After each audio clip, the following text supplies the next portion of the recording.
A fantastic start to the first weekend of the T20 World Cup 2024.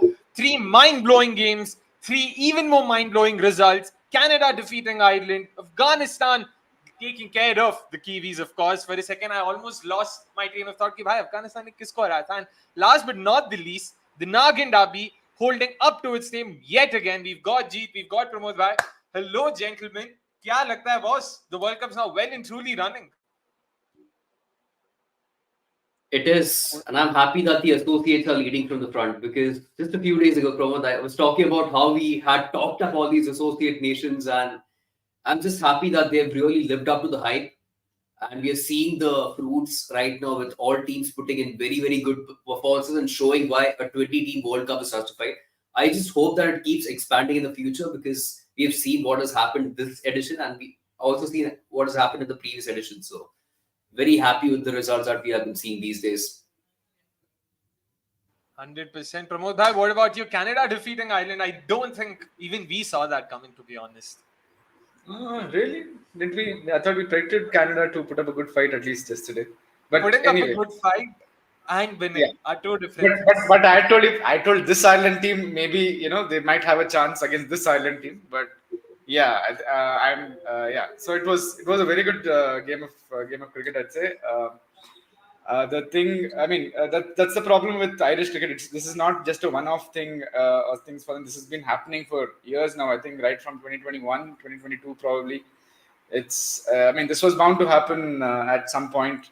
Even in the qualifiers, ODI qualifiers, they lost to Oman, they lost to Scotland, they lost to Ireland. I mean, they lost to, yeah, these are the two losses, I think, in the qualifiers as well. And even in the T20 World Cup qualifiers, they very narrowly escaped defeat at the hands of Italy. And I think they just won by like 7 or 8 odd runs.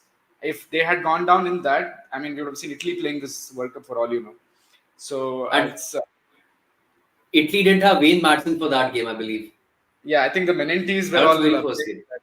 yeah in that game.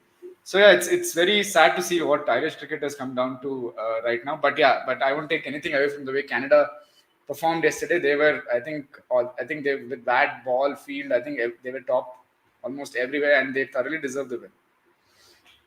100%. And to be honest, almost the reflection of how good we've been. All three of our top performers were Canada's top performers yesterday. Nicholas Curtin, Jeremy Gordon, Dylan Haliga, all three of them put up a fantastic showing in order to ensure that Canada get their first ever World Cup victory. The 22nd team in the history of T20 World Cups to finally win a game in the T20 World Cup. So congratulations to them, of course. We will be talking about all the three games in detail. Let's quickly move on to this thing for the first segment, which of course is, what is it about last night?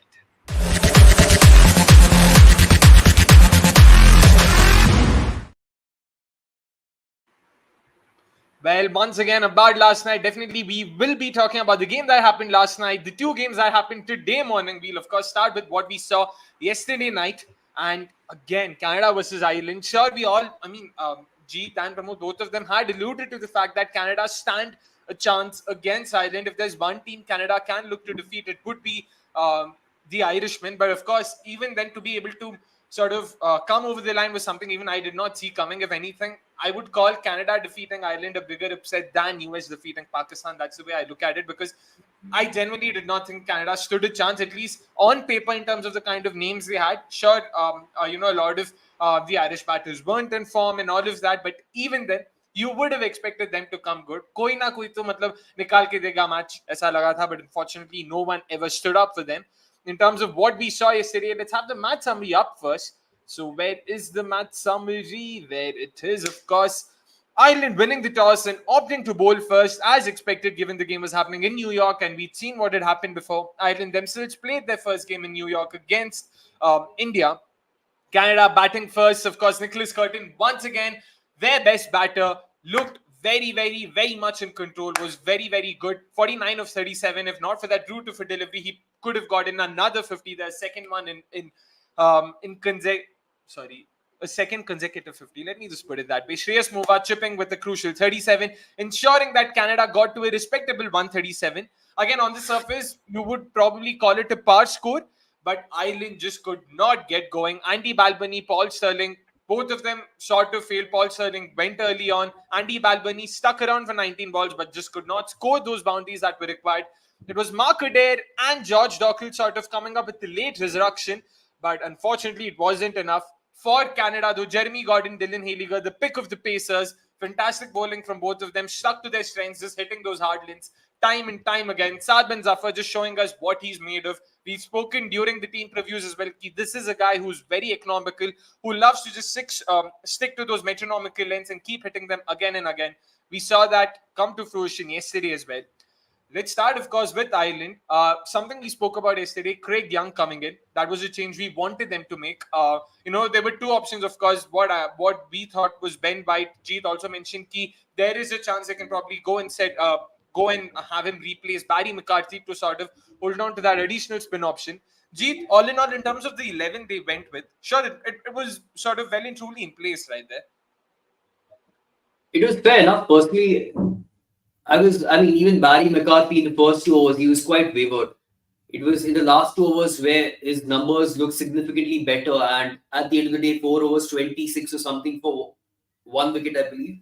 It was not such a bad figure altogether. But at the end of the day, I just wanted that additional spin option, like you mentioned. Ben White could have been very, very handy, knowing the square boundaries being really, really long there. So I just thought that maybe against Canada, it could be a good option, especially against Nicholas Curtin. You'd probably go for a wrist spin who's quicker through the air and you target him. And again, lengths can be something that can be adjusted and those bigger boundaries can be brought into play. So they went ahead with Craig Young for Ben White, which is, again, it's fine, not a big deal. But the bigger problem for me was how the utilization was. Because when Craig Young was not there, they didn't have a choice in terms of whom to open the bowling with, which basically meant that Adair had to open with Josh Little. Now, with the addition of Craig Young, I thought Craig Young has to be a no-brainer and he has to open the bowling alongside Mark Adair. But they stuck to the same particular plan of opening with Josh Little. And what we saw was the same pattern being followed with Josh Little, who kept pitching the ball up and it didn't work out and he got hammered. So, in terms of how the bowlers were utilized was somewhere I was really not happy about. Even at the end of the power play, only 1 over was given to Craig Young, which basically meant that you didn't squeeze the maximum out of somebody like Young who excels in the power play. So all these kind of things could have been better. Planning-wise, the lengths that they bowled, like I mentioned, the same pattern continued from the first game against India. If it's a tricky surface and if you're putting the ball up in search for some swing and you're not finding that swing, it means you should be dragging your length back because these are the tracks where you're getting extra bounce or the ball is staying low, with these pitches being drop-in pitches. And that's happening off a good length or back of length. So that's your go-to length. And we barely saw any of those lengths being hit by most of these pacers, especially in the power play. It's only in the back end where they started doing that. But I feel the damage was almost done by then. Fair enough. And Pramod, what about you in terms of how Ireland's bowling fared yesterday? Because they won the toss, they got to do what they wanted to do. The surface was also conducive to pace bowling. But even then, again, like Jeet mentioned, they started off with Josh Little, but those plans is not working for them. Yeah, it's not working. It's pity to see that they do have. I don't think bringing in Craig Young for Ben White was such a big deal. I think it was a fair call. They do have Delaney and of course Dockrell, who can also chip in between them. At least they could have, have the ability to chip in with 4 overs put together. But yeah, I think we've been talking about the pitches in New York of being dangerous and stuff. I don't think we saw many signs of that yesterday. It seemed like a decent batting surface, and as Jeet mentioned, I think the length was an issue. I think they were too adamant to sort of to drag the length back just a bit. But yeah, I think you have to give credit to the Canada batters as well. They had one good partnership. A couple of guys got in, they made it big. And eventually, that proved to be the difference. 100%. They definitely sort of ensured that they stuck in there, that one crucial partnership that Pramod spoke about, doing wonders for them. One thing that Saad bin Zafar also spoke about in the post-match presentation was about their reading of the pitch. So they felt that there was a lot more grass. They felt that the surface would be a bit slower, which is why they felt they wanted another spinner instead of having 4 pacers. Unlike Ireland, who sort of replaced a spinner with a pacer, they decided to replace Nikhil Datta with another spinner instead of going for the fourth pacer. And of course, Junaid Siddiqui himself, fantastic effort from him as well. Very good control shown by the leg spinner. This was my first time watching him. So good on him. And again, that sort of probably was the difference between the two sides in some sense, because the margin for victory was just 12 runs. Maybe one big over, in the Ireland innings would have probably tilted the game in Ireland's favor, and that never really came for them. Thanks to, of course, some very, very, very good bowling on Canada's part. Speaking of which, again, Jeet, Haliger, and first of all, up top, it was Gordon, because Kaleem Sana, who's supposed to be their spearhead, had an off day yesterday, but Gordon and Haliger, both of them stepped up. Yeah, and that's exactly the opposite of what the Irish Pacers were doing, right? These guys are experienced and they were quick to realize that, okay, good length or back of length are the lengths to hit, and they were consistent with that. So, in a given over, in every spell of this, at least 4 balls were on a good length or back of a length. And you could see that they were getting that extra lift of that particular length. And that's how they were troubling all the batters. That's how Sterling got out. That's how the other batters also were troubled. So the pace could be like 125 to 130. They were on the slower side, of course. Someone like Dylan Haliger. Jeremy Gordon is, of course, a little more quicker. But as compared to the Irish Pacers, they are relatively slower. Yet they were getting that kind of a purchase from the pitch, that kind of lift from the pitch. So they were very smart and they stuck to it. They had the field set for that as well. You compare that to the Irish Pacers. Josh Little after the power play, there were 4 outfielders who were behind square. They had a deep fine leg, they had a deep square leg, they had a third man, and they had a deep backward point. So the first thing that comes to my mind looking at that kind of field or those 4 outfielders is that they are going to go and hit those good lengths or back of lengths or even short balls. But even with that field, Josh Little was pitching the ball up. He was erring on the fuller side and he was getting hit. And we've already seen what someone like Shreyas Mova has done in the first game as well. He was driving at those fuller lengths. He was very good at lofting the ball down the ground. And he continued to do that and he succeeded. Same thing with Nicholas Curtin as well. He was exceptional at playing on the front foot because those were the kind of lengths that were being dished out and you didn't have the field for that. So that is where something could have been done as compared to the Canada Pacers. I mean, Irish Pacers, you would expect a lot more from them, but sadly we haven't seen in both these games. 100%. Ireland definitely will have a lot to do there in terms of how their bowlers and batters, for that matter, have performed. With the bat in hand, especially Pramod, Lachlan Tucker was going to be key for them. He was one of their only batters in form, so to say, especially in that top 4, top 5. That run out again, like, क्या चल रहा है वहां पे? We know batters are not in form. एक बंदा है जो टिक के खेल सकता है, and then that needless run out of nowhere. Yeah, I mean, Lachlan Tucker, a crucial member for sure. But I think we've discussed this before. The real problem is the openers not sort of setting up the platform. You know, I would take a 40 for 2 in like 4-5 overs from them, but you know they're just not able to get that. You know, once they get that, I think the middle order is good enough with, as you said, Tucker and Tector, Delaney, Dockrell, Adair. They battle 8, so they just sort of need a platform from their openers. You know, that can get them to a decent score. If they had done that yesterday, I think they would have knocked this off quite easily in the end. But what happened was, again, you were once again dependent on the lower order, which is, you know, Dockrell and Adair and McCarthy to get some runs with the bat as well. Yeah, so I think and of course Curtis Camphor, as of course Curtis Camphor, who usually digs Ireland out of these precarious situations. He's also been struggling with bat and ball in these 2 games. So batting is the major issue. I think bowling, I won't say there are too many glaring issues with the bowling, but yeah, it's time. You know, there are only two more games left. I hope they put in a better show at least in the next game. 100%. Ireland have 2 games left. One, of course, against Pakistan and the other against hosts United States. Sticking to Canada and, of course, how their batting also performed rightly. Our top performer for the day is Nicholas Curtin. Fantastic showing, Jeet. 49 of 35 balls. Strike rate of 140 on a surface where the team only could muster 6.7 runs per over. A solid performance from him. We'd spoken about him in the tournament opener as well, where Pramod also sort of mentioned the resemblance to Nicholas Purin in terms of his stance, the flair that he has, the bat swing and all of that. But what caught your eye when it comes to Nicholas Curtin? Again, the player is very, very distinctively visible, and you always get that with somebody who comes with a Caribbean background.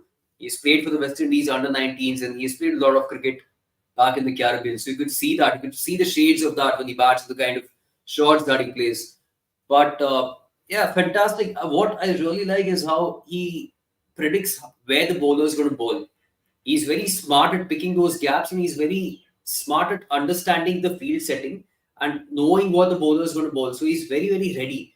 If he makes up his mind to find a gap or hit a particular spot for a boundary, he's going to invariably nail that. So that's been outstanding. In both the games, he has delivered, and he's that crucial left hand option, the top 5 or 6 for Canada. So a very good start for him.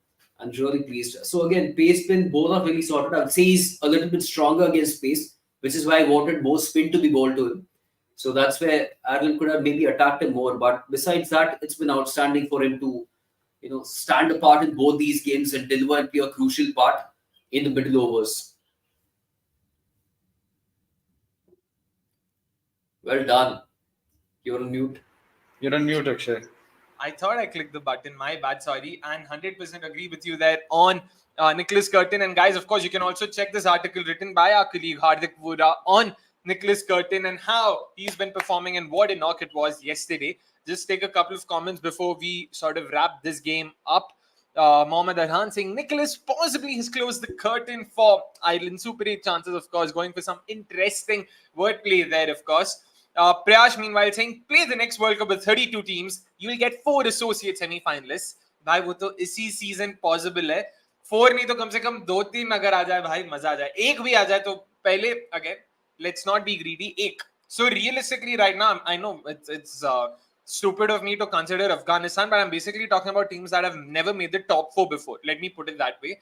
There's a very good chance, okay, not a very good chance, there's a reasonable chance for Afghanistan, Scotland, Netherlands, and the US, all 4 of them, to progress to the Super 8s. Should that happen, and even one of them qualify through to this to the semis, that's a huge win already. Just going on to show the first time ICC has 20 teams in addition.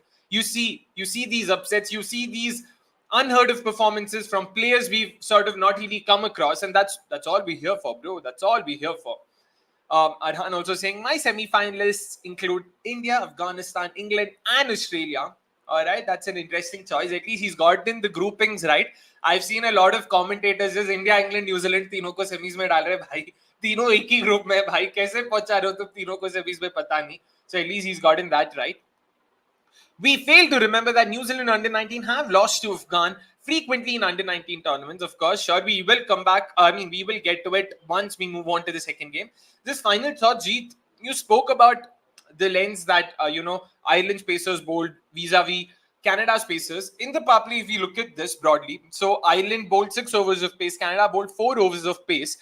Lengthwise distribution, if you look at it, it's actually not too different. But the difference is in the intent shown by the Canadian batters. Ireland got just 2 boundaries in their entire power play. That's it. But when you look at Canada and the way they went about their business, 6 boundaries, including a 3 there. So that's 7 in total that they almost got to the fence. And that intent was missing from Irish openers, something we've again spoken time and time again. Paul Stirling, Andy Balbany, they're not your typical T20 openers. You need someone to sort of inject a bit of momentum right at the top. Same question that we asked yesterday, that we tried to answer yesterday. They don't have backup options in this squad. It's not like Paul Stirling or Andy Balbany can be dropped. So how do you look to solve this problem?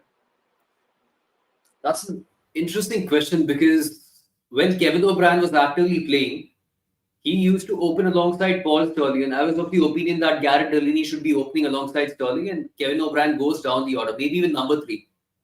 That is what my view was, because Garrett Delaney started as an opener. He was an opener, and he's done phenomenally well as an opener. He's played in the Blast as well, and he opened there, and he delivered.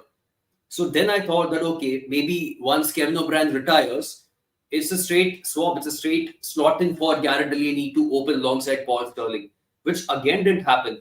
So that was very, very perplexing. They went back to Andrew Balbany as an opener alongside Stirling, and Garrett Delaney got pushed down as a finisher. So that didn't really make sense for me. I can understand there aren't really very, very aggressive opening options that are available in Ireland and the domestic cricket. Maybe Ross Adair is a name that they could look into. But I would still say Garrett Delaney is your answer. He's a lot more aggressive, and Andrew Balboni was delivering at number 3. You didn't need to change any of that. So right now also they have the option. Have Delaney open alongside Sterling, push Balboni to number 3, and everybody goes down one slot. So that basically means Tucker at 4, Tector at 5, and so on. You don't really need to be doing this. And of course, I mean, Balboni is not somebody whom you'd look at and say that, okay, this guy is going to provide me with a very, very quick start, or he's going to capitalize on the power play, which Delaney is. He's a naturally aggressive batter, and he's going to clear the ropes very, very well. So for me, that is something that I would still look at as the solution to counter the kind of issues they are having right now in the power play. In fact, when Balboni stepped down, we thought, at least I thought that was a change sort of that would happen. You know, him probably coming down 3, and I hoped for Ross Adair to at least get a longer run. I think he's a very good hitter. I think he's shown good intent in whatever 5-6 games that he's played in. But that's not what's happened, which is disappointing. Actually, I think Delaney to open is also a good shout.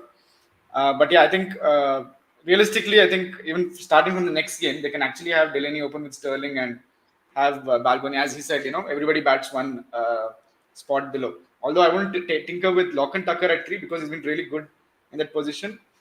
So if that is the case, I don't know if Andy Balboni will fit in at 4. So that's another conundrum that they have to think of. But even Balboni at 4 is fine. It's not a big issue because he's played there. So he's used to batting at number 3 or even 4. But the lowest is 4, so I don't mind. I just wanted to understand. I mean, I'm not so sure whether he's eligible or not, but Peter Moore could be an option in the future. Yeah, he is eligible, right? He's already earned a squad. Right? So he's not contract. Peter Moore is he even in the squad? I'm not sure. He's not in the squad. Uh-huh. He's not in the squad, but he's eligible. But he's eligible. I think he recently got picked for the tests and all, and he's recently on the contract as well. So Peter Moore is an option as well, and Ross Adair is another option that they could go to ahead of Balboni. Right. 100%. In fact, Ross Adair is a name Pramod had also spoken about earlier. If I'm not wrong, he'd also played in the Pakistan series where he didn't do too badly then, which is why Pramod felt कि वो हो सकता है वहाँ पे. Yeah, let's see. मतलब World Cup में ना सही कम से कम going forward, ahead of the next World Cup, maybe that's something they can look at. A tweak is sort of the solution of the order right now in terms of ensuring some momentum right up top. Nikhil Bhai, of course, as usual, saying who gives Sterling free runs? He's not scored 40 in the last 16 innings. I'm not sure if he's saying 40 cumulatively or 40 in an innings, because both are possible, to be fair. He's just been woefully out of form for Ireland at least. And the joke is, we know, matlab, at least you both would clearly know. मैंने भी थोड़ा बहुत research किया, इतना तो पता है, Sterling has not been in the greatest of form. But because Sterling is probably the only Irish player who plays around, in T20 leagues, according to all the commentators, hi, Sterling, proven batter. He can be the difference between the two sides. अगर ये टिक गया तो भाई century मार देगा, ये कर देगा. And I'm like, bro, I don't blame them. He has over 3,000 runs in T20Is. But when I see those, I was like, when did he score these runs? And when did they come, really? That's what, comes to my mind. I mean, if you play like, I don't know, 1,000 T20Is, 3,000 runs ban jayenge na. Like, he's played a fair bit as well.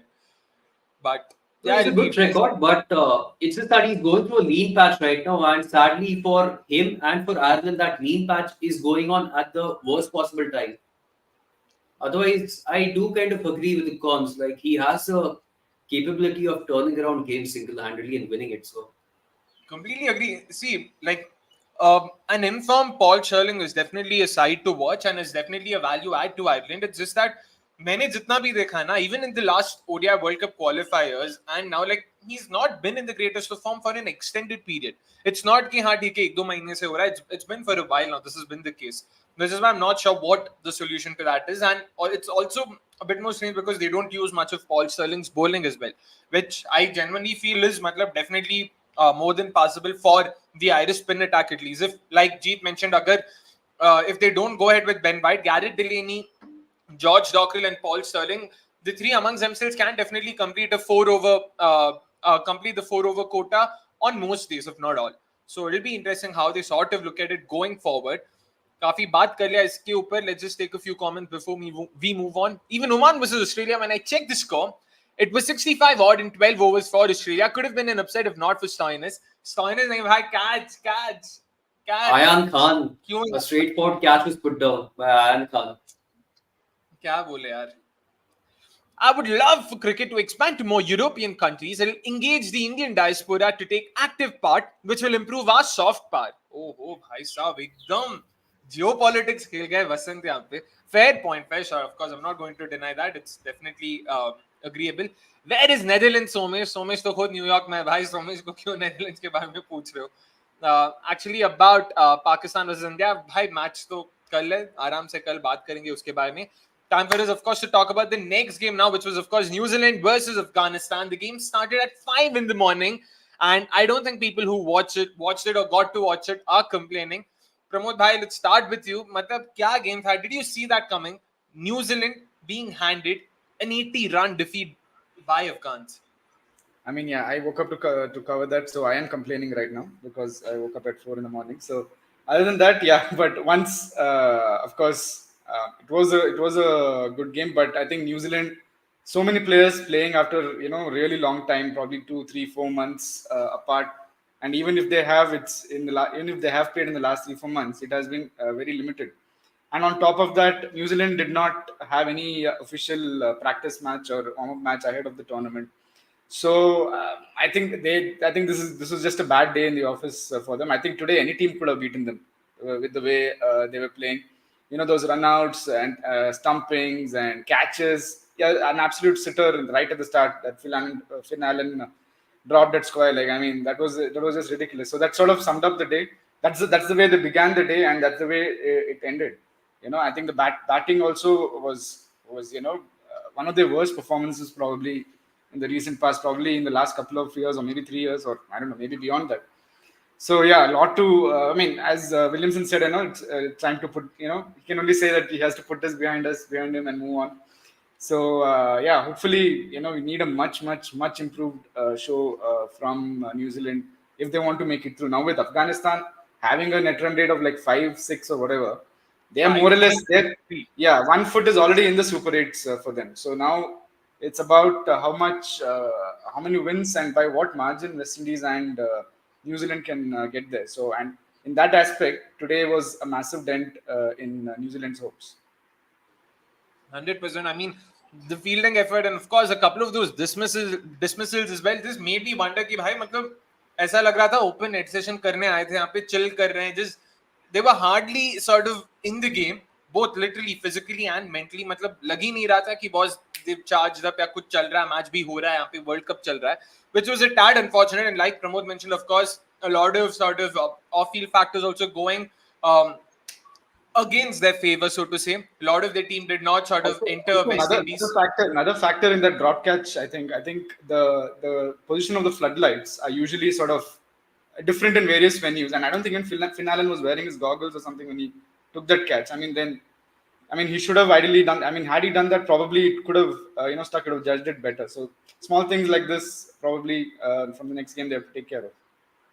Yep. Even the missed run-out opportunity, that was even more basic. Like catch where we might have lost it in the lights. It was coming at him at a certain speed. He misjudged it. Kuch bhi bol sakta, but the ball was lobbed, literally lobbed. It's not like ball phenka gaya zor se. And again, Jeet, in terms of how the game panned out, especially on the field, not just that. I mean, let's sort of keep the batting aside for a bit because surface पे adjust होने में time लगता है and stuff like that. थोड़ा benefit of doubt दिया जा सकता है, but the fielding effort just left a lot of room to desire.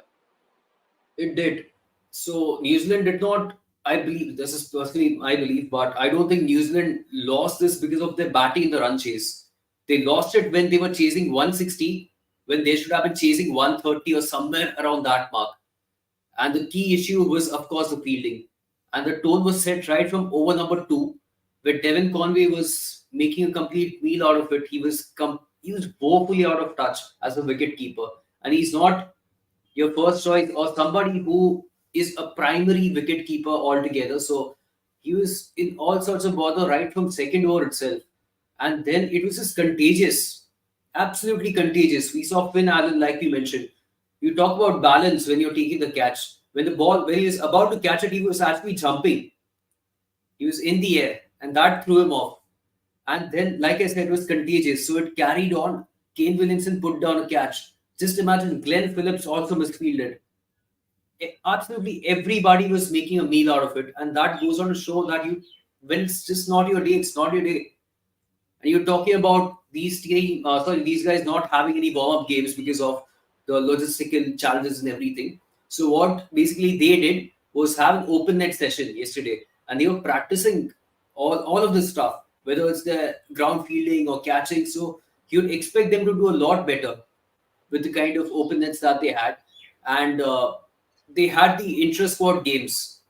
That's how they practiced, and that is what the build up was like coming into this particular game. So they were in all sorts. I mean, that fielding was a huge letdown from everyone, but you'll have such kind of days because I look at New Zealand and see them as one of the best units in terms of fielding because they have those kind of names. Glenn Phillips, Kane Williams, all these guys are really good fielders. But like I said, when it's not your day, it's not your day. And all these guys were completely out of sync because none of them have been playing for quite a long time. When you look at the playing 11, only one batter has got decent game time, and that is Daryl Mitchell. And even at the game time we saw how he performed for CSK. It was not at all convincing. And it showed. It showed on their batting. And the same thing applied to the bowling as well. Those who have been bowling regularly, whether it is Matt Henry, Trent Bolt, Mid Santner, not even Mid Santner for that case, but Lockie Ferguson. These guys did decently.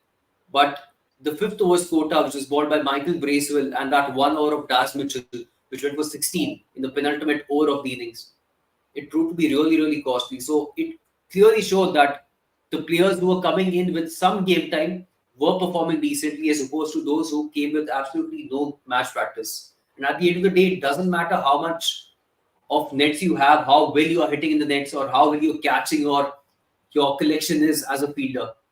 Game time matters. The time spent in the middle during the games matter a lot more than what you've done in the nets, and that was clearly on show this time. 100% game time matters. I mean, no two questions about it. And hopefully, they can put this game behind them. The advantage of having such a poor game is it's a lot more easier to sort of put it behind you. If it's a close loss, it still sort of lingers कि यार ये सही हो जाता, वो सही हो जाता. जब इतना गंदा हक देते हो, then you have no option but to just sort of leave it aside कि boss, we are much better than that. And we'll just sort of, showcase or put our best feet or foot forward going into the next game. So, yeah, I mean, it'll be a lot more easier that way, I guess, if you want to sort of look at silver linings. Anyways, for the uninitiated, let's have the match summary out as well. There we go in terms of what we saw happen. New Zealand, of course, winning the toss, opting to bowl first. And Afghan batters once again stitching yet another 100-run partnership, 100-run opening partnership to be precise. Rahmanullah Gurbaz stopped scoring for them with a fantastic 80 of 56 balls. Ibrahim Zadran chipping with a 41 ball 44, which in hindsight proving to be good enough for them. Maybe a knock that, on a bad day would have been criticized. Ki boss, chal kya raha hai? How can he sort of slow down so massively? Azmatullah Umarzai with a cameo, 13 ball 22. Pick of the bowlers for the Kiwis was, of course, Trent Bolt. Bowled well at the top. In fact, he was probably the only bowler or only player in the New Zealand setup who seemed in some sort of form. And the way he sort of executed his Yorkers at the death, he got a bit of reverse swing as well. He was able to get the ball to tail past Rashid Khan and Rahmanullah Gurbaz with that Yorkers that he was executing. So good on him there. New Zealand, on the other hand, not much to show for when it comes to the bat in hand. Glenn Phillips, 18 of 18, top scoring for them. On the other hand, with the ball, the Afghans just ran through the Kiwis' batting lineup. Rashid Khan and Fazaluk Farooqi, both of them picking 4 for 17. Fazaluk Farooqi, meanwhile, sort of taking his tally to 9 wickets in just 2 games. A massive boost for the Afghans, because when we talk about the Afghan bowling attack, it's usually the spinners through and through. Mujib hai, Noor hai, Rashid, of course, hai. Pramod, the way Fazal has performed, that's definitely a massive shot in the arm for the Afghans there.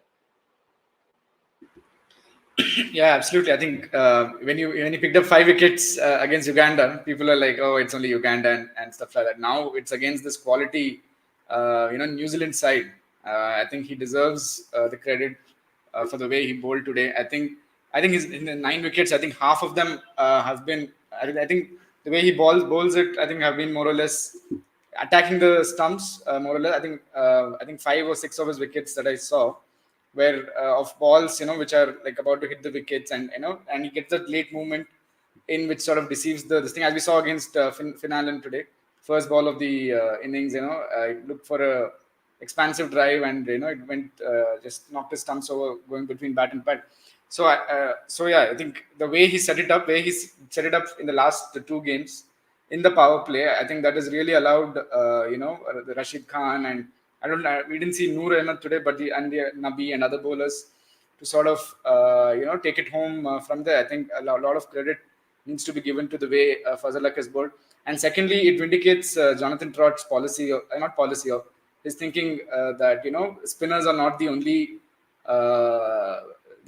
players winning the match for Afghanistan. There are places like Fazal, there are places like Naveen, and if needed, they have Gulbadin, they have Kareem Jannat, and so many other wonderful fast bowlers as well. So I think in that way, if you look at it that way, I think it was a super performance once again by Fazal Haq. And yeah, hopefully he can continue doing this for the rest of the tournament. 100%. In fact, that ball to Finn Allen, man, thank God I was up by then, saw that ball. It moved away in the air and then seamed back in, which is what probably took Finn Allen off guard, because the guy he decided he's sort of he's going to have an almighty heave at it. Unfortunately, because it just sort of cut back in. Jeet, again, fantastic bowling from Fazal. Took care of the Kiwi stop order there in the power play, just like how he sort of ripped through Uganda in their first game. Happy with the way he's been performing so far. Why would someone not be happy? So I think I believe across the two games, he's conceded 26 runs or something and taken 9 wickets. That's a phenomenal average to have as well. But what really stands out is, like Pramod said, the lines are very, very attacking, and the lengths are also very, very attacking with the new ball. And when he's getting movement, he's sticking to it. And another thing with Fazal is that he's not a pacer who likes to move the ball only in one direction. If it's mid-start, then you see most of the balls coming back into the right-hander. With Fazal, it's in, out, and that kind of a play that keeps on going, because he has the ability to move the ball both ways, and he plays around with that really, really well at a very, very decent clip. So on these kind of surfaces which are too paced or that has something in it for the cutters to actually work, you'd probably put your bet on Naveen Haq to be Afghanistan's best pacer. But I believe no one would have really seen this coming. I mean, Fazal Haq, 9 for 26 across 2 games, that's outstanding. With the new ball, he's doing the damage in the power play, and that's turning out to be significant for the spinners to capitalize on eventually. Fingers crossed, fingers crossed. Once again, Afghanistan yet to play the Windies, and that's definitely going to be a cracker of a game. An in-form Afghan bowling attack versus the high-flying Windies batters. Ooh, that's definitely going to be a mouth-watering contest there.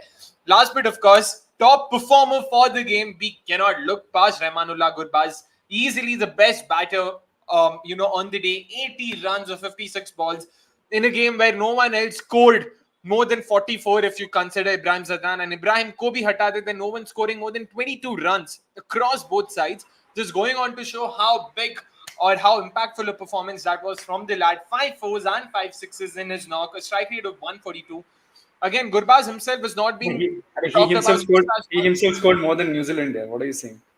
Exactly. And the thing is, of course, rightfully all of us, or rather most of the chatter has been around Fazal Haq Farooqi, but no one's sort of looking at the fact that Gurbaz himself has had 2 phenomenal games, both with the bat and, of course, gloves behind the stumps. Pramod Bhai, again, he's going to be very crucial, because once again, the pre-tournament chatter with Afghanistan was ki boss, batting mein hai kaun marega inke liye runs, who's going to be that aggressive batter jo chakke chauke marega, and there you go, Gurbaz has put his hand up. Yeah, that's true. Last 2 games, I think, has been excellent. Today, I think there was a close run-out call, I think, against him. I think he survived it, if I'm not wrong. Was it him or Imran? I'm not sure. So yeah, I think, as I said, things would have been very different had New Zealand hung on to like half their chances. But I think he's played really well both the games. He's figured out, he knows when to sort of slow down, look for the ones and twos, and when to go for those big shots, which is very important in T20 cricket. And it was not easy to bat on. In fact, first 10 overs, I think Afghanistan just had 55 on the board. I think, but the good thing was they had not lost a wicket, but they had not run away with the game. So that having those wickets in hand really helped them put on another 100 odd runs in the last 10.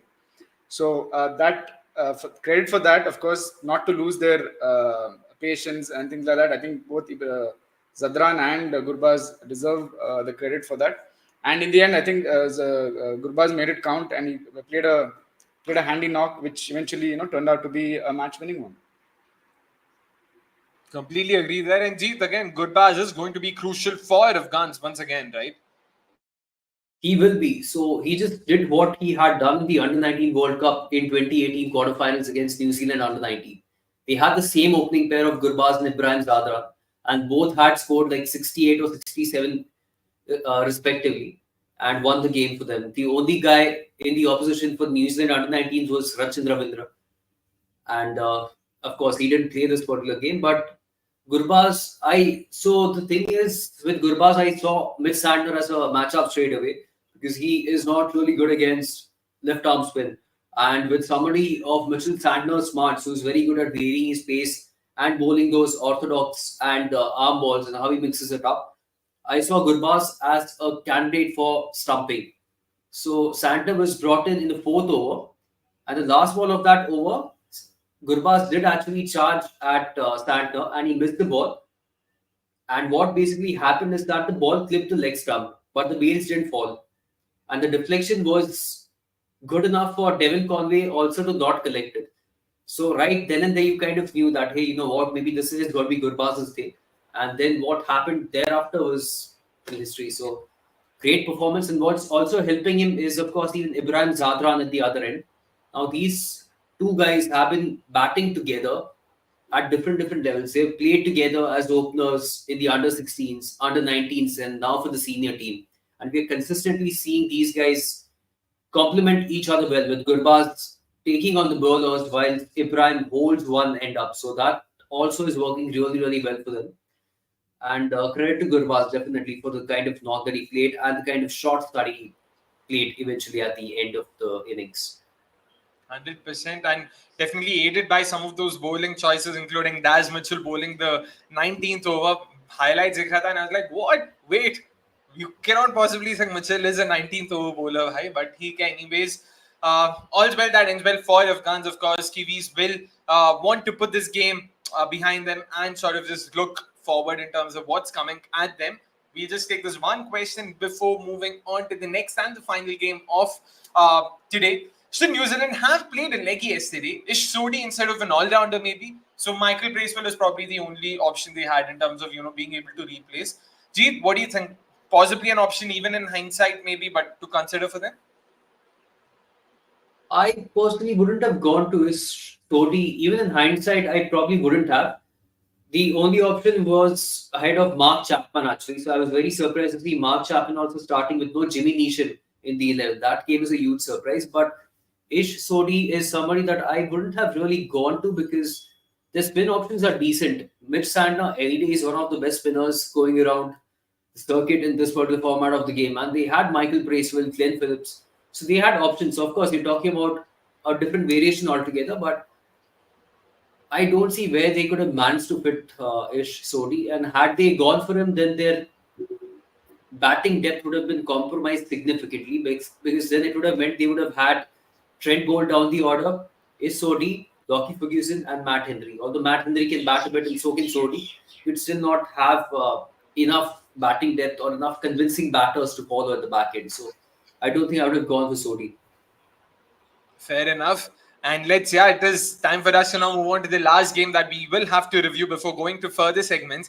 Who would have thought in a day that had Canada, Ireland, New Zealand, Afghanistan, Sri Lanka, Bangladesh, the Nagin Davi would probably be the least talked about fixture amongst the three. I personally would not have that wouldn't have been a part of my bingo list if I'm being perfectly honest there. But let's just have the match summary out straight up.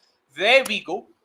Sri Lanka, of course, being put to bat first, Bangladesh winning the toss and asking Sri Lanka to bat first. Padam Nissanka, fantastic start for him. Was genuinely impressed because we've been speaking about how Nissanka is a good ODI batter, but probably does not have the gears and does not have that intent needed to sort of crack the T20I format. But brilliant job. The way he sort of opened the power play and won the power play for Sri Lanka, it went sort of a long distance. Even in hindsight, maybe you can say that his knock was probably crucial for them to even ending up with 124, because the kind of collapse they had, they could have very easily folded for under 100 if not for the kind of start he came up with. Dhananjaya and Charit Asanka, of course, coming up with a couple of cameos, both of them at a strike rate below 100, so not sure what to make of it. With the ball in hand, Mustafizur Rahman and, of course, Rishad Hossain, the leggy that we all were looking forward to. Both of them taking 3 first. Taskian Ahmed also coming up with a 2 for there. All of them chipping with wickets. A very good performance when it came to Bangladesh's bowling. Everyone, almost all of their bowlers chipping in with wickets there, ensuring no one really gave away runs, conceded runs too easily. Bangladesh, in reply, stuttered their way to 125. So at the end of the day, they did get those 2 points, so they won't be complaining. But again, Tawhid Ridoy, what a knock from him. You might want to call it a cameo, because at the end of the day, he only played 20 balls, but bhai sab, 4 sixes in 4 deliveries off of Hasranga. That pretty much broke the game there itself. Jeet, first of all, let's start with the game. Sri Lanka is batting 125. Do you think the surface warranted an innings like that? I don't think so. After 8 or 9 overs, they were 70 for 3 with Pathum Nisarka having laid down the platform really, really well with the kind of knock that he played. So, like you mentioned, it's not something that we were really anticipating in terms of the intent that he has got previously in the T20 format of the game. But he was absolutely outstanding today and he had set the platform. So, if after 9 overs you are 70 for 3, it means in the remaining 11 overs you just scored like 54 runs. And that's not a done deal for a team which has got enough batting depth. You've got Angel Matthews and Dasun Shanaka batting so low down the order, which signifies the kind of depth you've got. Yet to just score 54 runs over the last 11 overs, that's not done. The pitch, I would say, I thought around 140 might be a winning total for them. But despite them getting to 127, I thought it was game on, because at the end of the day, the two teams that were playing in this particular game were two teams that were reliant on the bowling to come good. But both had really, really weak batting altogether. So when I stack up the two teams, I personally felt that Bangladesh are slightly weaker in terms of batting than Sri Lanka. So I was thinking that, okay, if Sri Lanka have got to 127, it's going to be a close one, and maybe Sri Lanka might eke out a win altogether. But then Tawhid Hridoy was absolutely phenomenal. We'll talk a lot more about him later though. 100%. And Pramod Bhai, again, same question to you. Dallas has definitely been one of the better surfaces on display in the tournament. 4 games there, 4 very close encounters, 4 enticing contests. So that way, I don't think anyone will be complaining about the surface itself. But the way Sri Lanka batted there, and also Bangladesh for that matter in the second inning, sure, I mean, credit where it's you. Bowlers also got, their plans right. Be it Rishad Hossain and Mustafizur there, Tushara here. They did get their plans right. But again, it merited a bit more sense while batting, right? Yeah, absolutely. I think you've gotten your 120, 125 wala close finish once again. So well done from that. But yeah, I think that collapse over there, from 100 for 3 to just 123 in the next 5-6 overs. I mean, that was not. I didn't think I expected. I don't think anybody expected that. I expected them to reach about 160ish from there, if not more. But yeah, I think, as you said, the execution from the Bangladesh bowlers was good. On top of that, some really ordinary shots, I'd say, from the Sri Lankan batters as well. But that was the case when Bangladesh started batting as well. They were in a reasonably, I think, decent position at 90 odd for 3. I think they were especially after Tawad Hridoy went berserk, they were in a very good position at 90 odd for 3. Once he got out, again, Sri Lanka once again got back into it. So basically, I think the key was probably one guy to bat through, whoever was well set, like we saw in the game against New Zealand, or yesterday when Canada took on Ireland.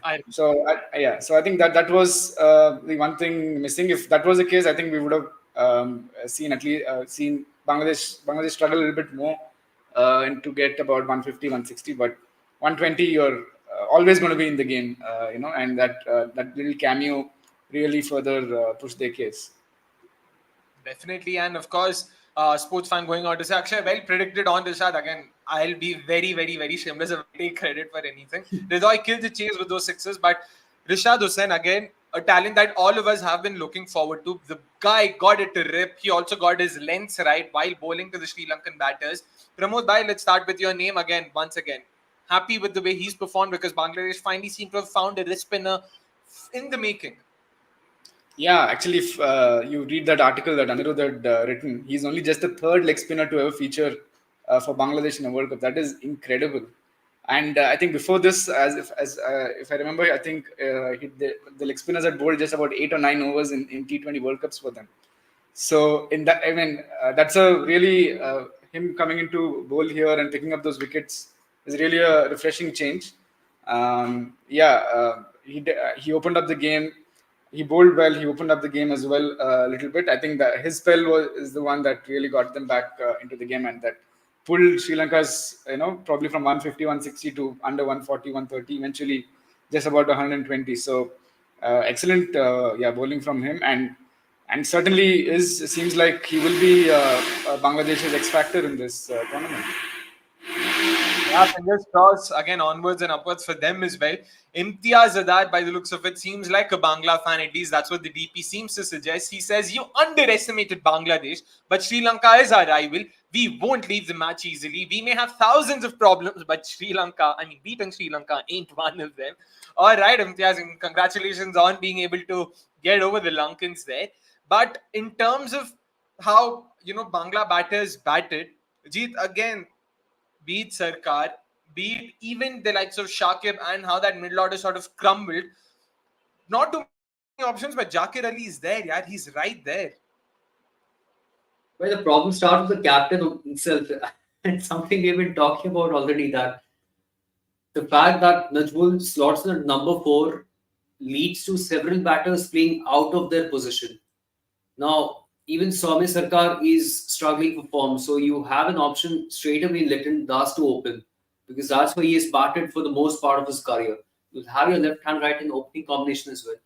And what that allows is other batters also to come up a slot. Najmul can bat at 3, and Shakib and all these guys could perhaps bat one position higher. And that way you can also slot in Jakir Ali down the order. So, exactly like Imtiaz says, Jakir Ali could slot down the order that way, and Soumya Sarkar could make way because he's absolutely struggling right now. He's not even patient enough to bide his time initially. He was just the very first ball that he faced from Dhananjaya D. Silva. He was going for an ugly hoik across the line, and I believe it was the second ball when he was dismissed as well. So he's no more the kind of Soumya Sarkar that I knew when he was absolutely smashing it. But again, that was back home. So since he is fizzled out and it's not really working out, there is a solution, Jakir Ali, and that also allows batters to play in the position that they are comfortable in. So I wouldn't mind that. But what about Tanzid Hassan? Do you think that's an option they can look at? Of being replaced. Yeah, in terms of how he's sort of like he can be replacing Sarkar, and at the top, like Arhan has mentioned, Tawhid can open with Tanzid, and then they can probably take it from there and see middle order mein fir kya karna hai. So Tanzid is already opening, and the thing is, he's done a good job, right? Tanzid, in the lead up to this tournament, he has done a fair job, and he's still fairly aggressive as compared to Soumya Sarkar of today. So I'd stick with Tanzid. I'd give him a longer rope. Tawheed maybe is an option, but after seeing what he did earlier today, I would probably stick with him in the middle order to take on the spinners because he's absolutely sensational. The option, like I said, is of course Litton going up the order. That would be probably good, and that way Jakir Ali also comes down the order. Who's also been another guy who has got a few runs coming into this tournament. Fair enough. And beg your pardon, sorry, I thought Litton Das had opened with Sarkar today. It was Litton Das 3. Tanzid Hassan has been opening for them. Yeah. So also, I was checking just yesterday before the game is that Bangladeshi top 4 since 2023 they've really struggled. I think if you look at their in comparison with all the teams in this World Cup, they're probably on par with teams like Uganda and all those guys in terms of either say take run rate or average or balls per dismissal, things like that. They're in the among 20 teams, they're in the like 15th and beyond sort of a thing when it comes to ranking. So that's something they should have ideally look to sort before the World Cup. The USA series was there for them, and before that I think they played Zimbabwe if I'm not wrong. So I think they should have. Yesterday even in the press conference, Najmul Hussain was blatantly blaming a top 4 did not fire this that. I mean, you had the chance to rectify that. You had a couple of series, not many matches. Say about 6-7 odd matches, which now that I say it out loud seems like quite a few. So you had a chance to rectify that, and you didn't, and you're going into a World Cup, with the same sort of plan, same sort of mindset. And again, it didn't work today as well. I think barring Litton, I think nobody really contributed among the top four batters. So that's something that should have been taken care of well ahead of the tournament when there was time. Yeah, and make 100%. no mistake, I absolutely love what Swami Sarkar has got to offer, but it's just not working out right now. And another thing with that is Bangladesh is the only team other than Australia to have two left-handers who are opening the innings. And you don't necessarily want that. I know it's a modern day thing and something that I love, but I always prefer having a left hand, right hand opening combination when it comes to white ball cricket. It may seem very, very probably something that's really commonly said, but I do believe it still ends up having a huge impact. A year where you know to have the dimensions being very, very different in terms of one square boundary being shorter and the other being slightly larger. It always plays a part, not just the wind factor. So these kind of things end up having a huge impact at the end of the day in terms of how even the bowlers have to adjust. And so, yeah, I mean that is a change that they can potentially look into. Fair enough. And of course, it is time to also talk about the top performer of the day, and it's of course none other than Mr. Tawhid Ridoy. 40 of 20 balls, 4 sixes, and 1 for strike rate of 200 in a game where only 250 odd runs were scored in 39 overs to have a strike rate in excess or rather exactly 200. Pramod भाई मतलब क्या बोले इस knock के बारे में? Yeah, absolutely a game-changing knock. And I think that's the only way to describe that. Yeah, 200 strike rate and a 120 chase, and at that stage, when I don't know, they were going at well under what 5-6 around that, and then suddenly, a few sixes that comes their way, and it completely changes the complexion of the game. From there, I think they just need about 30-35 runs with plenty of balls to go. So yeah, good performance overall by him, and yeah, certainly a game changing knock from him. Definitely. And Jeet, in terms of Tawhid Ridoy, we've spoken about how he is the most exciting batter right now in the Bangla setup. For him to come good in this manner definitely sort of, boosts the morale of the setup, boosts the morale of the side itself. Absolutely, and this guy absolutely turned the momentum of this game. He turned the game on set. And it's like the chat we were having about how smart he was in demolishing Vandu Hasaranga, who's an outstanding bowler himself. And you're talking about how Hasaranga, so Vandu Hasaranga is somebody who bowls more googlies and leg breaks. So when he started his spell, it was Liton Das who was facing almost all the balls. And he had a slip in place. And after every 2 or 3 balls, he was telling the slip to move a bit to his left or a bit to his right, just playing around with Liton Das. But all he bowled was googlies.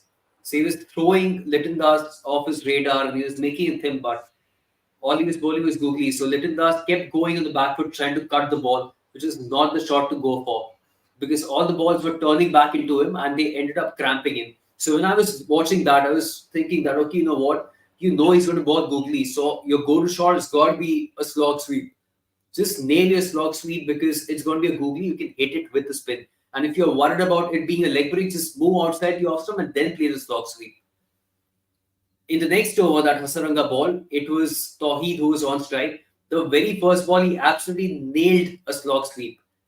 And then there was another, and then another. So 3 slog sweeps is what this guy hit straight away to Vandu Hasaranga. 3 googlies, 3 slog sweeps, bang on. And then he was very smart.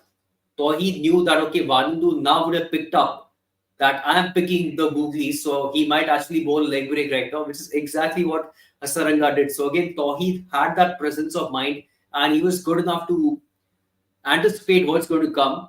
And that leg break, he just moved outside the leg stump that time around and lofted him over the covers. So I was absolutely impressed with how he went about his business and the way he took on Vandu Hasaranga. He got out playing that way, but that's fine. It was him who created a huge difference in taking on Vandu Hasaranga and being very, very smart with his shot selection altogether. And that 40 or 20 on a pitch like this and in a game like this where everybody struggled to accelerate or even bat at a strike rate in excess of 110, it's a fantastic, fantastic knock. And I'm very happy to see that. Yeah, definitely. And let's hope that it is definitely, going to be a shot in the arm for Bangladesh. And going forward, we get to see many more such performances from Tauhid Hridoy. They are sort of getting a bit of, these young guns out there in the lineup. Let's hope they start performing a lot more so that they can then reduce their dependency on the experienced pros, the likes of, Mahmudullah, Shakib. And yeah, let's see what's in store for them. Of course, it's time for us to now finally move on to the second segment. The first segment usually takes us 30 to 35 minutes. We've nicely spoken about it for 60 minutes, but of course, we're here to chat about the game, to sort of give our thoughts and opinions. So happy to see you guys have also tuned in and stayed along.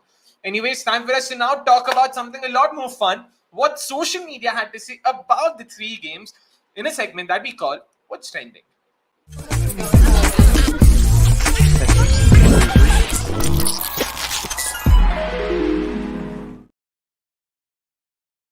Well, let's try and quickly wrap this up. But of course, Canada, Ireland, definitely Canada's first World Cup victory had quite a few people becoming or getting active on social media. First, of course, was about how USA on the day before, then Canada yesterday, on two consecutive days, we saw North American teams beating sides and also registering their first ever victories in not US, of course. Sorry, US did defeat Canada, but yeah, Canada registering their first ever victory in the World Cup. So good to see that happening. Second, of course, being in a space of 36 hours, this World Cup has gone from being the most unserious snooze fest of a competition to possibly the most riveting and competitive one yet. Six box office games in a row will only get better with the Dutch lads cooking South Africa later tonight. Australia Oman was a treat to till the first 16 overs, or rather, first 15 overs. Of course, a lot of interesting games coming up. There is Netherlands, South Africa. There's also Australia, England. Then later on, there is India, Pakistan. There's also Scotland, Oman coming up tomorrow. So a lot of exciting fixtures coming our way. So definitely excited for it. And yeah, moving on to New Zealand, Afghanistan. What people had to say about it, first of all, was an appreciation tweet for Mr. Jonathan Trott, the head coach of Afghanistan. Not to forget Jonathan Trott, Afghanistan has had all the talent but had no clue how to win matches as a team. His coaching has made them win matches as a team, that too against world beaters. So good on Trott, of course, definitely credit where it's due. Trott has sort of been the changer, has sort of been a differential for them, has sort of brought in a bit of a semblance of normalcy in the chaos. So it's good to see that. Mitchell McClenhagen sort of sticking true to his handle, which says at Mitch Savage. How do I report a murder in Guyana? That was as savage as it could get from Mitch there, talking about what happened to his side in Guyana against the Afghans. Unfortunately, his side not coming on top there. And lastly, of course, Afghanistan, a team that is supported by everyone. Afghanistan, in some senses, sort of analogous to Rajasthan Royals in the IPL. Almost everyone's second favorite team. Just like that, Afghanistan is usually rooted for by most, neutral supporters there. So good to see them come good because they've always shown signs of sort of, breaking the ceiling without actually doing that. We saw what happened against Australia at the Wankhede in the World Cup. Thankfully, or hopefully, none of that will repeat in this World Cup, and we get to see them qualify through to the knockouts without, much ado. Lastly, of course, the Sri Lanka Bangladesh game, and there is the graphic. Yep. If US beating Pakistan, Afghanistan beating New Zealand, and the Nagin timeout derby wasn't enough, there is South Africa versus Netherlands tonight. This World T20 is definitely cooking, says one tweet. The second one going on to say, this feels like a World Cup match for the first time. Great atmosphere, noise, great pitch, exciting game with runs and wickets both. Should have had all the matches here, definitely the India ones. Very big South Asian community in and around Dallas. Of course, completely agree with that. We saw the crowds there. We saw even in Nepal's game versus Netherlands, if I'm not wrong, that game also happened in Dallas. Huge vociferous crowds there. And yeah, that's all we're here for. That just adds to the viewing experience as well. When you have the crowds cheering, when you hear the sort of loud roars and noises, that's what makes cricket even more exciting. So yeah, not complaining about that for sure. And I forgot to read the last tweet, I guess. Of course, that tweet was an appreciation tweet for Rishad Hossain.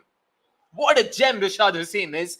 Man can smack the ball apart from being a quality leg spinner. He sure can. Probably that wasn't on display tonight, but if needed, maybe he might have to show some of that sort of performance with the bat as well. So that was it from social media, at least in terms of what social media had to say about the three games that happened last night. Now it is time for you guys to sort of, get all engaged and get all excited in terms of trying to guess who this player is. Of course, I'm talking about the giveaway contest. And let's have this thing on right now.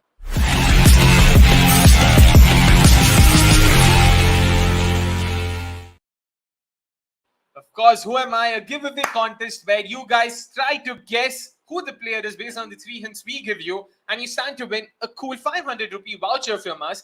Let's have yesterday's giveaway contest out first. There we go. These were the three hints given to you yesterday. I'm the first Welsh born to represent my country. I have the same best figures in ODIs and T20Is. I am the oldest member of my T20I squad. So these were the three hints given to you about a certain player who featured in the four teams or that we previewed yesterday. So, of course, no guesses, or rather, no prizes for guessing now. The answer is Ahmad Wasim, the Pakistani all-rounder who's yet to feature for them. Hopefully, will be fit and fine for tomorrow's game. And a lot of you got it right, but of course, the lucky winner this time around is Mr. Atreyo Bhattacharya. Congratulations on getting it right. So do get in touch with us on Twitter, DM us, and our social media team will do the needful over there. So that was yesterday's winner. Now time to talk about today's contest. I'm pretty sure Pramod and Jeet themselves are looking forward to seeing what the hints are all about. There we go. I hold the record for scoring the most T20I centuries for my country. I've played under Saudi's captaincy alongside Colin de Grandhomme and Mark Chapman. I quit pursuing a degree in business to focus on cricket. So we saw a certain Saurabh Netravalkar who sort of continued his engineering degree and cricket career simultaneously. I'm guessing this player wasn't one of those. He clearly believed in quitting one and just focusing on cricket. So once again, let's have the three hints. I hold the record for scoring the most T20I centuries for my country. I've played under Saudi's captaincy alongside CDG and Mark Chapman, CDG being, of course, Colin de Grandhomme. I quit pursuing a degree in business to focus on cricket. So these are the three hints to you. Now let's see who gets it right. And make no mistake, a lucky winner stands to win a cool 500 rupee Amazon voucher from us. So let's see who is it going to be this time around. And once again, guys, for all of you tuning in for the first time, do not enter your answers in the live chat. You've got to wait for the live stream to end and key in your answers in the main comment section at the end of the live stream to be eligible for the Amazon voucher. So that's a giveaway contest. I'm pretty sure, yeah, both of them are, of course, Pramod Bhaiji getting active in the private chat here. Let us see who amongst our viewers get it right, of course. Time for us to now move on to the last segment of the day, a segment where we will be previewing the upcoming games. A lot of exciting ones for sure. Let's have this thing out right now. And where is it? Yes.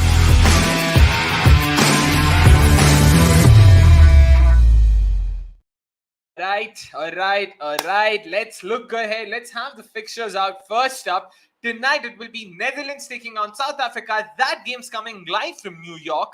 And next we have the Ashes rivalry. That's happening at 10:30 p.m. Indian Standard Time. So once again, guys, all the timings mentioned are Indian Standard Time. So accordingly calibrated for your local time zones.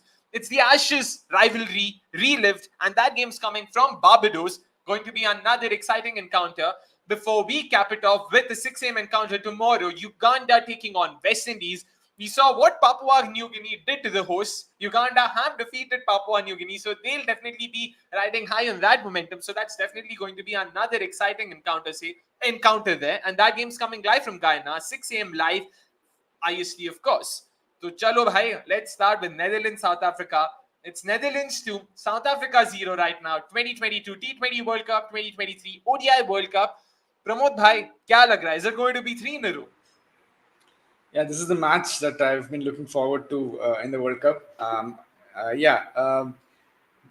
mean, nobody expected them to win in 2022 when they came out on top. 2023, completely different format, yet they found a way to beat South Africa. I think this time around, I think we were discussing off air how it might be difficult for Netherlands this time. But then, yeah, like we didn't give them a chance last time. Why should we take anything away from them this time, right? So they have been playing good cricket. They did well against Nepal as well. I think they do have most of the bases covered in terms of balance. But yeah, South Africa, no doubt, is the stronger team. probably our favorites. But yeah, after I think if South Africa do go down to Netherlands today, I think next time when they meet or things like that, firstly Netherlands definitely should be tipped as favorites, and secondly, if South Africa do go on to beat Netherlands at that point, then that should be the upset. So yeah, really looking forward to it. All right, big words there from Pramod. But Jeet, what about you? Because South Africa have already played a game here against Sri Lanka, and their pace attack will definitely love bowling here once again. So Netherlands definitely will have the task cut out for them. Yeah, now it has become a situation where you have to think twice before you say anything or predict anything, because this entire tournament has been about you never know what's going to happen. So, similarly for this game, again, I don't know what's going to happen. Practically, I do feel that South Africa, again, of course, have very, very strong bowling attack this time around. The pace attack is really good, and we've seen how the surface at New York has behaved. So, I personally wouldn't really be surprised if the Dutch batting lineup kind of crumbles this time around for a score less than 120 altogether. But you just never know at the end of the day. The good thing with South Africa is that there is no Temba Bavuma to kind of ruin the momentum of the side with the batting. They've only got Risa Hendricks, only one player who anchors, not two players. I But mean, but anyway, there's the Quinton de Kock who is doing nothing, who is facing two deliveries and coming back. So I don't know what to make of it.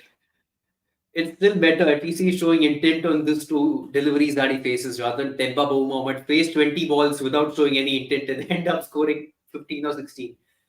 But of course, with South Africa, the strength being the middle order batters, the firepower that they possess in David Miller, Heinrich Larsson, and Tristan Stubbs, and of course the pace attack as well, which I believe could stand a really, really good chance of blowing out the Dutch.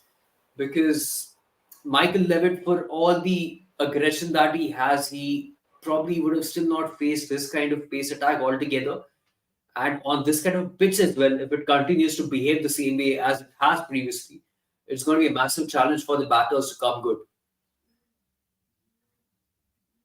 In fact, another thing to mention was Fayaz Nadim's comment here. He said, honestly, the only way Netherlands are winning this if they bat first, and South Africa chose choke while chasing, just like last time. But if South Africa bat first, they're going to post a formidable total. If anything, actually, probably think the other way around. Netherlands would be better off bowling first, because we've seen how much spice there is in the surface. And make no mistake, this is going to be a day game yet again. So there's going to be that bit of moisture, which will assist pacers. They will love to bowl when sort of that moisture is still there. Like they say, make hay while the sun shines. So the Dutch bowlers will want to win the toss here, put the South African batters into bat first, and then sort of try and take it from there. Pramod, do you agree with that, or do you probably think similar to Fayaz there? Yeah, look, I think the best chance for Netherlands to win is at least I feel is to put runs on the board for sure. I think if they do that, I know make the best of the batting conditions early on, put some 130, 140, and then defend it. They have the bowlers. They can do it. They did trouble South Africa in the past, and I'm sure this is pretty much a similar team as it was in the 2023 World Cup, if I'm not wrong. Except as Jeet mentioned, there's no Temba Bavuma, so that certainly helps South Africa. But yeah, I think they managed to put some runs. I think they will make a match of it. Whether they win or not is a different thing. But they will be in the contest for a longer period of time. Interesting, Jeet. Where do you stand when it comes to what the Dutch need to do? What's their best shot at winning the game tonight? Look, their strength. When I look at the squad and the kind of playing 11 that they had in the first game, when I look at that, I feel that the strength is their bowling. And also looking at the kind of surfaces that we've had over here and how it has behaved in the first innings, I believe probably bowling first would have a lot of juice in it for the Pacers to come good. So while it would have made sense to bat first on several other surfaces, but on this kind of a surface, I would probably be tilted to bowl first if I am the Dutch. And that is going to straight away bring the likes of Paul van Meekeren, even Tim Pringle in the power play, or who am I missing? Logan Van Beek as the leader after the power play. These kind of bowlers, I believe, are going to ensure a lot more if they bowl for. No, I'm not saying Kingma because with Kingma, it's just that he sticks to that outswing throughout, and the odd ones come back in, but mostly just outswing. So I'm not too confident about how Kingma is going to perform in this game. Hence, I'm not naming him. But with the likes of Paul van Meekeren and Logan van Beek specifically, these two guys, the kind of lengths they hit and how they attack the stumps and how they are smart with bowling some of the variations. Like Paul van Meekeren last time around, he was bowling the scrambled seam. Logan van Beek was getting seam in of a good length. Those kind of deliveries and those kind of lengths are really going to trouble the South African batters. So if the pitch does have juice in it in the first innings, then I believe these kind of guys will come to the party, including Tim Pringle. Fair enough. Just one last question before we move on to the next game. Prayash asking, what are your thoughts on bringing in Shamsi tonight? Kya lagta hai, Jeet? I agree. I have been wanting Shamsi in the playing 11 for a long time, but that guy didn't get a game in the West Indies series either, in the bilaterals where Peter played two of the Peter, games. So that exactly. itself, exactly. So it was very, very surprising for me because Shamsi was available clearly because he was carrying the drinks in that particular series. So it's been quite perplexing as to why he hasn't been in the playing 11. Maybe this is the game where he comes in, but the question is in whose place could he come and whom could he replace? That's the only bit of a question mark that I have right now. Fair enough. Arhan meanwhile saying, I don't want anything Dutch to win this weekend, beat cricket or F1. क्यों भाई मतलब Red Bull ने क्या बिगाड़ा है भाई तेरा, but ठीक है anyways. All right. Time for us to now talk about the second game in hand. The game that's starting live at 10:30 p.m. Indian Standard Time is of course the Ashes rivalry reignited. Australia taking on England, and that game's coming live from Barbados. The first game that England played also was in Barbados, and that was washed out. Pramod bhai, you're hoping for a washed out at the very least, and Australia winning at the most. At this point, just for the heck of the other teams in the group, I want Australia to win. That gives, I think, Scotland a little bit of edge. I feel in this thing, but I definitely don't want to see another washout for sure. I want to see an entire 20 over or whatever overs that can be bowled in that over to complete a match. Yeah, it will be a good game. I think Mitchell Marsh had already hinted that Pat Cummins is going to be brought back in the 11. So that's something that I'm really looking forward to seeing. Not that Nathan Ellis did particularly badly. It's just bad luck that he's stuck among three fantastic bowlers. And for England, I think they really have to work on their bowling. That those 10 overs gave us a glimpse of them being really, really scratchy, like how New Zealand were today. Luckily, they walked away with 1 point at least in that game. I think if they are even close to what they were in that game, I think they're going to get slaughtered today. So hoping for a good game, but I hope Australia win it by a run or two or whatever. Yeah, it's okay. Yeah, Vasant will be happy that Down Under today is finally going to actually support a side from Down Under. So hope that makes you happy. But Jeet, again, I know for a fact that you'll also be backing the Aussies just so that the tournament remains wide open. But how do you look at the game tonight? Do you think what do you make of the game that's at stake? First of all, I like how when Pramod said that Australia should win, the two of us went like this in unison, which pretty much gives away what we want in this particular game. But yeah, I think the key over here being that England's washout game could be slightly uh, detrimental to their kind of liking because they couldn't really get a proper game out of their way. The bowlers just had those 10 overs to bowl, and that's pretty much the game time that they managed in that particular game. So the conditions is something that they won't be completely familiar with either, with those just 10 overs being bowled. Australia at the same time having a proper run out altogether. And like Pramod mentioned, Mitch Marsh talking about how Pat Cummins is cherry ripe for this particular game. So he should slot in straight away for Nathan Ellis. So as we expected, they are going to go for a full strength 11 altogether here. But what's really going to be key is going to be the performances of Travis Head and Glenn Maxwell. So Travis Head in his last 5 innings has managed 3 ducks, whereas Glenn Maxwell in his last 7 innings has managed like 4 or 5 ducks. 5 ducks, yeah. So these two guys are woefully out of form. So if England are smart enough, then they would look to include Reece Stockley ahead of Mark Wood and unleash him straight away for Travis Head. If he's not included, then I want England to open the bowling with Moeen Ali so that it's, of course, David Warner and Travis Head who are opening. So Moeen Ali straight away comes into the picture that way. So these kind of matchups will be really, really important. and so would the kind of playing 11 that both these teams come out with. For Australia, like I mentioned, it's rather predictable with just that one change being on the cards. For England, we are still not sure if that change is going to happen or not. For the sake of the contest, I would rather want that change to happen, the Restock League coming in place of Mark Wood. Interesting. And also one key player from both sides, what do you make of it? Like if you had to pick who's sort of going to make or break the game for them tonight, England and Australia. Pramod bhai, let's start with you on that. Okay, England, I will go with Phil Salt. Um, been in, I think he scored those 2 centuries in the Caribbean. I'm not sure if it was in the same venue. I don't know if it was. I don't think it No, was. That I do. it And wasn't. It wasn't. yeah, and Australia, I will go with Mitchell Stark. Yeah, Mitchell Stark is going to be my pick. I'm going with the big blockbuster picks, but yeah, those will be mine. Yeah. The two Basically, KKR two players. proven picks, exactly. Two IPL winners. So Yeah. not bad, not bad. Playing it pretty safe there. But Jeet, what about you? Two names.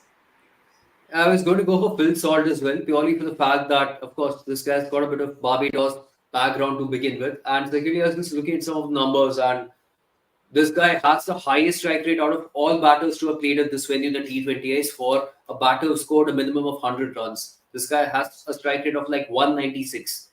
So that shows how important this guy is going to be in the power play and open the game up to take on the Aussie Pacers altogether. Now, whether that is Mitch Stark, Pat Cummins, or Josh Hazelwood, if this guy gets going, then he can set the tone right away. So he's going to be very, very crucial to England's chances.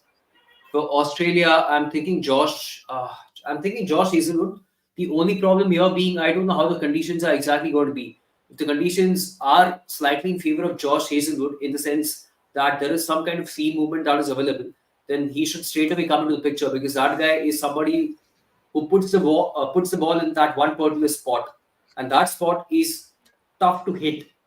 It's that kind of good length where the batter knows that it's going to pitch in this particular area, yet it's hard to hit from that length. So I would rather go for Josh Hazel. But again, that comes a lot down to the kind of conditions that will be an offer tonight.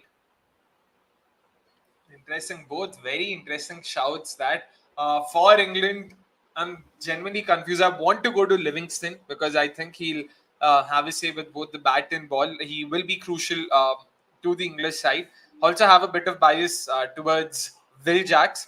Open karta hai to power play, maybe he will be expected to break the game because we know how Butler tends to start. So given that it'll be like the onus will be on Jaxie, then Salt, all of them to sort of go all guns blazing and ensure that the power play does not go down the drain. But I'll stick to Livingston for now. And for Australia, man, it's Australia have a team of 11 match winners. Matlab, I can literally pick anyone's name and it wouldn't be the worst call. It makes sense. Yeah, this guy on his day, that guy on that day. I have no clue. I have absolutely no clue whose name to pick. I would have Just Hazelwood go for start. RCB, right? You have the favoritism towards Will Jack, so you should have it against Glenn Maxwell as well, a guy who's got 5 ducks since last 7 innings. I did think. I seriously thought. The thing is, for me, like the conundrum was between Archer and Jacks. So with Livingston and Jacks. And yahan pe I'm just trying to think. I don't have a conundrum. It's 11 names. I can pick anyone. I'll just go for head because Nikhil has also gone for head. Simple. Nikhil भाई देखो मैंने आपके चलते मैंने आप so basically कल अगर head अच्छा नहीं खेला तो निखिल भाई आपकी गलती है. अगर हेड अच्छा खेलता है तो देखा मेरा कमाल. मैं इतना मतलब ये फोरसाइट है मेरा. That's how I'm going to play it right now. Tim David is not a match winner. Come on, says Arhan. भाई मतलब जीत चचेरा भाई है क्या आपका कहीं से मतलब you guys are probably just connected on another level. Just absolutely dismissing Tim David and his abilities. Come on, yaar. Jo bhi at the end of the day, he can definitely win a game on his day, but I'll stick to head and Jacks. Yep. So those are the two names. Anyway, time for us to now review or rather preview the last game, and that game's coming live from Guyana at 6 a.m. tomorrow morning, Indian Standard Time. Is of course Uganda taking on West Indies. Boys, do we have a game in hand or what? Because Uganda's bowling is definitely going to be very interesting to look forward to. Batting se bilkul bharosa nahi hai yahan pe, unfortunately. But Pramod bhai, ideal case scenario, best case scenario for Uganda. What boxes should they try and tick if not a win?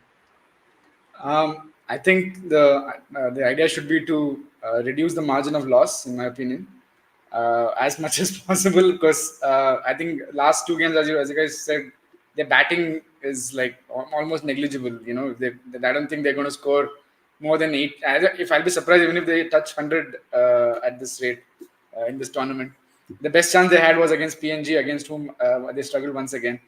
So I think more than Uganda, I think from the West Indies point of view, I think they should go for as big a win as possible. Given that Afghanistan have gone ahead and established a massive net run rate.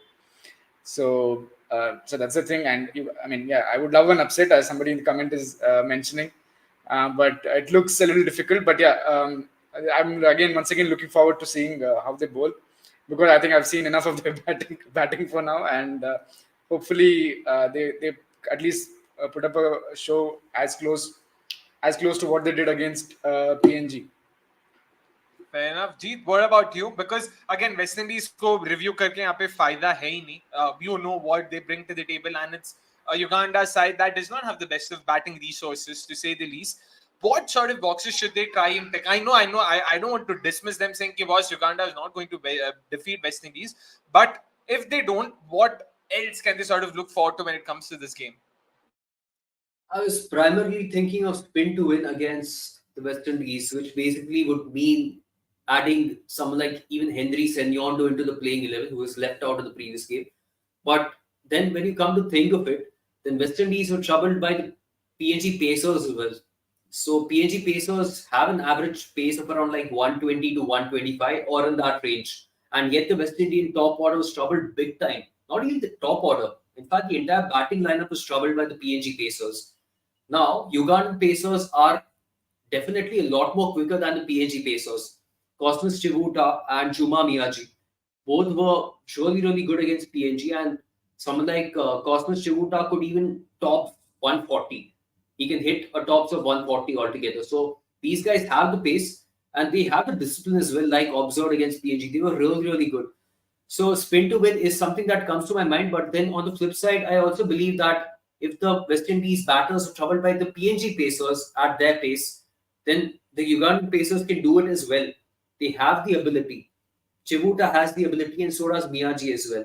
So in the power play, I believe unleashing these two Pacers alongside Alpesh Ramjani would be very, very important. Post the power play, what I would want is Kenneth Weisler to get some bowling. If the pitch is a little bit tacky, give this guy 4 overs straight away. It doesn't matter how many he goes for. This guy will give you a couple of wickets. So, it comes down to these kind of bowlers to really have a say. And I do believe they are capable of at least providing those early jitters because of how they bowled against PNG. We saw what they are capable of if they continue to have the same discipline and if even the conditions are even slightly favorable to their kind of bowling.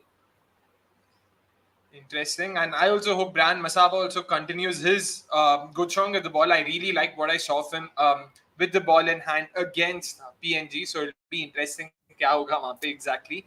And Pramod, again, the difference between PNG and West Indies is going to be the fact that West Indies will have a lot of bowlers who can clock 140 plus and hit those lengths at that pace. Uganda is yet to face that. Even against Afghanistan, there wasn't anyone who could necessarily cross or clock in excess of 140 consistently. The likes of Alzari Joseph, Andy Russell to some extent, even Romario Shepherd, that's definitely going to be a very, very, very tricky sort of, phase for them over there with the new ball especially. Yeah, I mean, there's no doubt. And in the last two games, we've barely seen much of the openers to have any sort of confidence. Ugandan openers to have any sort of confidence in them. So I think it will be an uphill task, But if they do somehow survive the first 6 overs without losing many, I think their primary aim, as Mohammad Arhan says, should be to get to that about 120, 130. Although, if they get there, it'll be a Herculean task to get there for sure. But that I think they instead of they should look for ways to sort of survive the initial stages. Don't look at the scorecard. Maybe you don't know how much you'll. Eventually get maybe somebody in the middle order. Riyazat might have a good day. Dinesh Nakrani might have a good day. So you never know. They might in the end score a quick cameo, and you might actually realistically get to about 100, 110 or more. And and then the bowlers, as Jeet said, I think they have a good variety of bowlers. And I'm surprised Henry Senyondo is not playing. He's not just one of the best in Uganda over the last few years. He's probably behind Alpesh Ramjani in terms of wickets taken, probably since 23.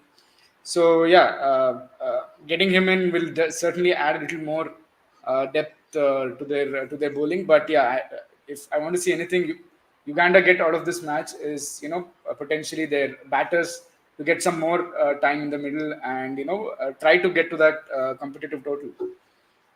Definitely, Alpesh and Dinesh there, I feel, will actually be a lot more crucial than Riyazat Ali Shah. Riyazat has shown his ability to sort of hold one end up. Usko, matlab, he can preserve his wicket. He knows how to put a price on his wicket, but it's his ability to sort of get those boundaries when needed. That's sort of, that's where he's been found wanting, which is why I'm not sure if Riyazat, like for example, if Riyazat plays 50 balls. We saw him face 56 balls for his 33 in the last game. Sure, you can also say the situation warranted that and all of it, but you would want the likes of Alpesh and Dinesh, who have at least shown glimpses ki boss, they have it in them to score those boundaries once in a while. And if they are going to reach 120, 130, they'll need a lot more than just Riyazat Ali Shah performing, and that's where I feel But Riyazat is not as bad as what you see here. Again, I think I remember in the African qualifiers, I think he was the one who won them the game against Zimbabwe. So he can score. I think he scored 40 of 25, 26 odd. So he can get those boundaries. But unfortunately, he's not sort of taken off in this World Cup yet. But yeah, I think with two innings out of the way, maybe third time lucky. So you never know. He might do it in this game. The only thing that worries me about Riyazat is those random ugly hoiks towards the leg side, and he ends up getting those top edges. He was put down against PNG as well, and then eventually that is how he was dismissed as well. So probably the best case scenario for Uganda would be to bowl first here. West Indies could score anywhere between 150 to even like 200 runs, and then just bat out the 20 overs. That's perhaps the best way to go about it. That way you can still get some kind of confidence out of the match. Definitely, batting 20 overs out or bowling the opposition out is something they will want to sort of tick, especially against a side like the Windies for sure. So it'll be very interesting. Definitely lots to look forward to. I thought boss will be up by 6 tomorrow. Bas wo match dekhne ke liye. I don't think I'll be watching the Australia-England match entirely as much as I'd love to. I'd rather sleep early and wake up in time for the Uganda game. Sports fan, meanwhile, saying kudos to you guys for doing such detailed reviews. Had the ICC spent this kind of time on preparing this tournament, fans would have gotten a much better World Cup. Well, what else we here for? Thank you so much. We ourselves also try and put in our best, sort of in terms of understanding what the game is all about, understanding the players, and of course, while talking about it as well, to ensure that this isn't all about the big teams. This is about cricket in general. We're here because we love cricket, not because we love a certain country's cricket. So that's all. That's the aim with this. And thanks for the appreciation. We couldn't thank you guys enough. Please make sure you hit the like button if you haven't already, guys. Make sure you subscribe to us if you haven't already. Anyways, time for us to now finally wrap this episode of What's Up World Cup up. What's Up World Cup up. Wow, interesting. Anyways, there were 3 matches that we had to review, 3 games that we had to preview. And we've done all of that and much more. So make sure all of you guys tuning in right now, just scroll back, check the entire episode out, and do let us know what do you think will happen tomorrow. And of course, wait for the live stream to end. You can key in your answers at the end of the live stream. Who do you think is that player? Because Pramod and Jeet, both of them think they have the answers on their fingertips right now. It's a goodbye from all of us. Hope you enjoyed the coverage. Have a great weekend, and let's hope the results go your way.